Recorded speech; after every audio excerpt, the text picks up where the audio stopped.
Once upon a time, there was a young woman named Vasilisa, and her mother was dying. The mother gave Vasilisa a gift before she died, a doll that she said, if you feed it in your hour of need, the doll will instruct you on what to do next.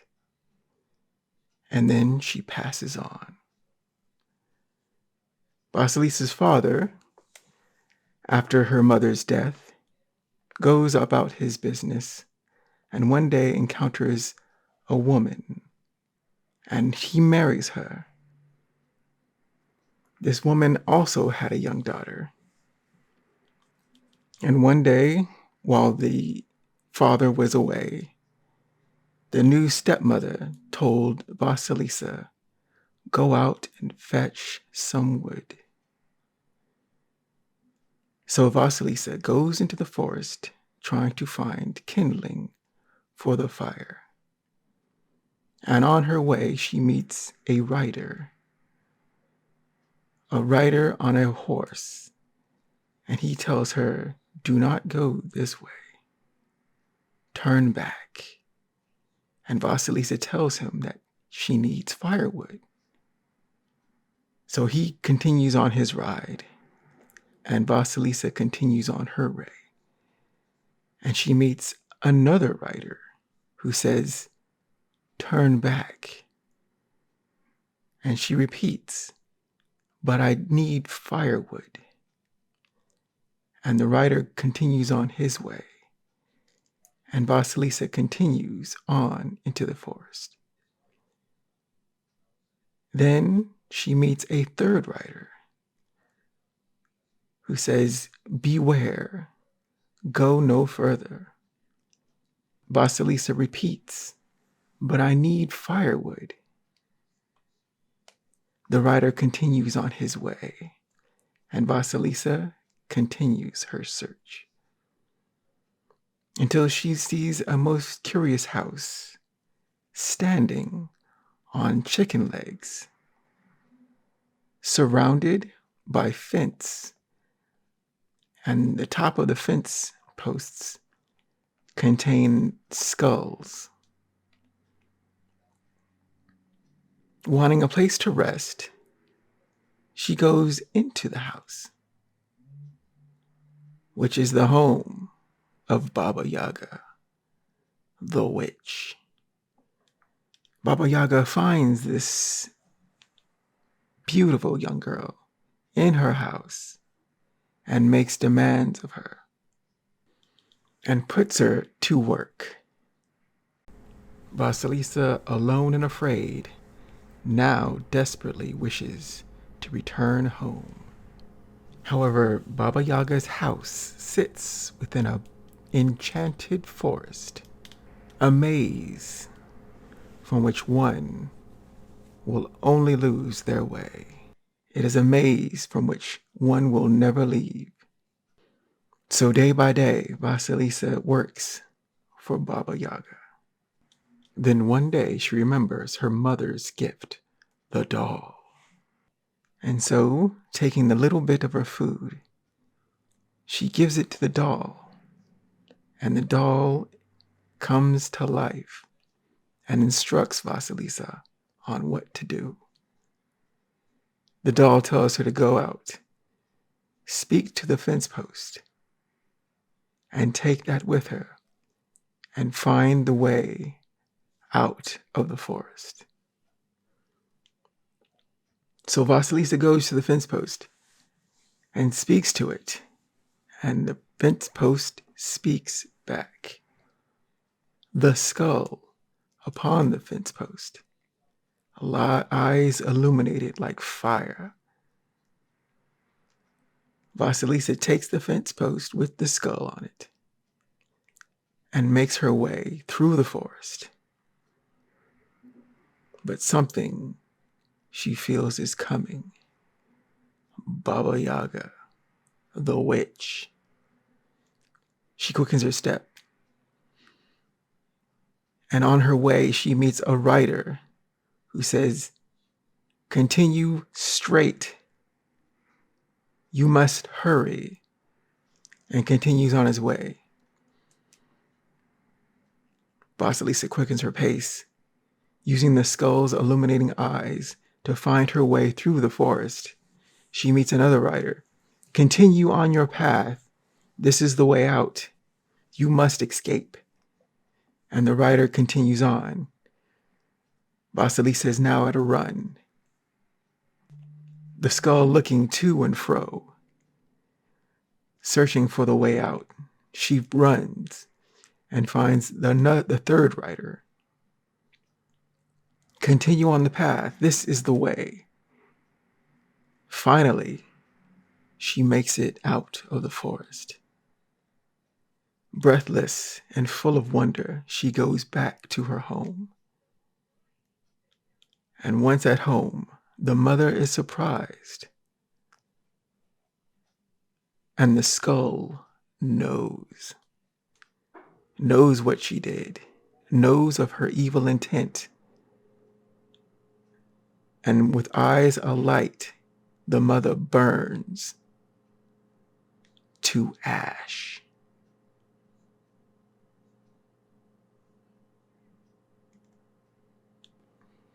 So that was my very rough interpretation of the Vasilisa Baba Yaga story. I haven't read that story in a long, long time, so it was my rough estimation of what happened. But that is what we will be doing for this process project. I don't know how long this one will take, but this is one I have always been wanting to do. I love stories of myths, monsters, and folk tales and all of that. If it's weird, it has monsters, witches, wizards, and weirdness, I'm in it. And I've always wanted to do this story. So I want to do a diptych. And so as on screen, each individual image tells its own story, but then put together, they tell a whole story. And I wanted to do this diptych for a long time, but for some reason I have always been stalled out on it and never just actually did it. So this is my chance.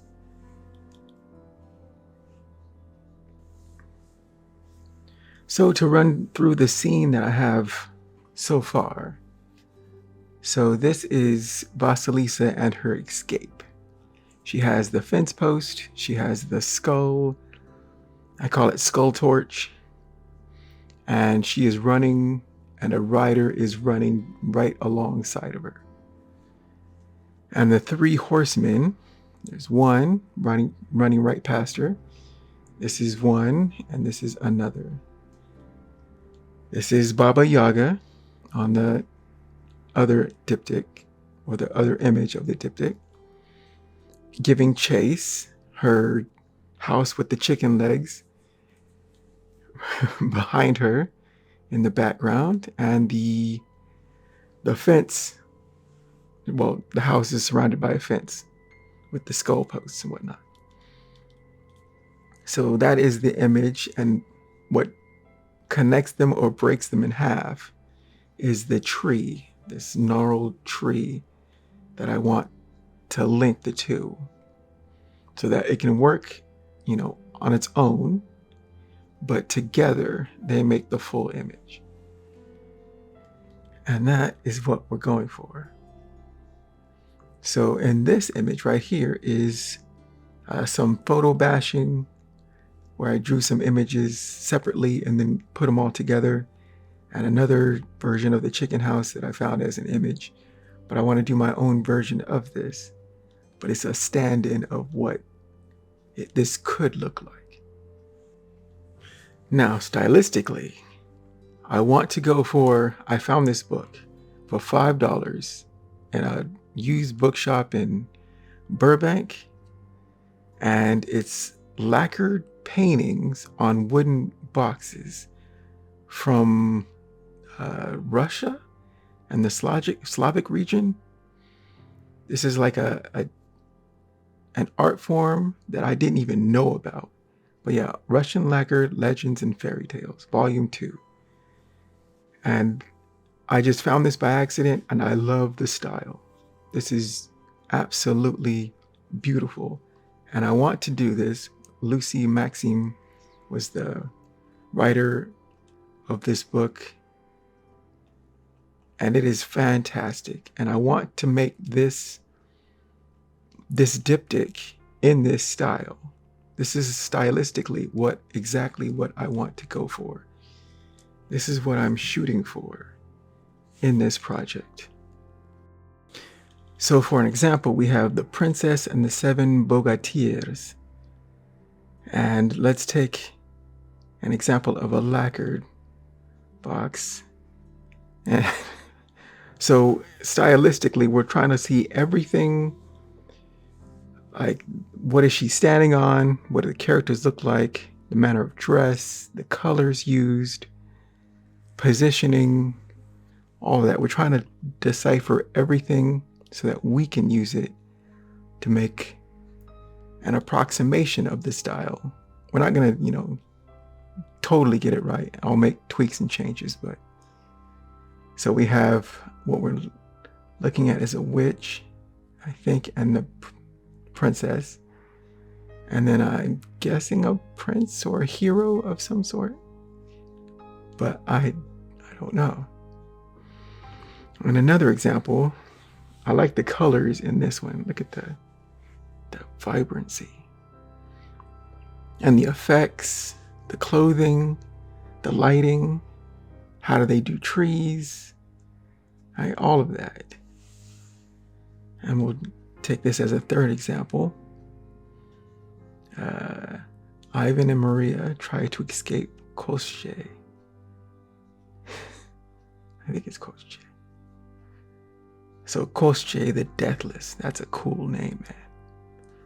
But yeah. But again, we're trying to look at how do they do the land?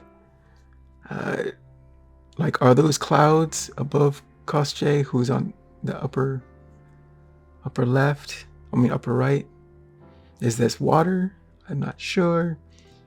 The land effect, the tree effect, the sun and the moon are given faces sometimes. So I'm wondering about that. So these are examples of what we're shooting for. And so there we have it. Vasilisa, Baba Yaga, will be the focus of this process project.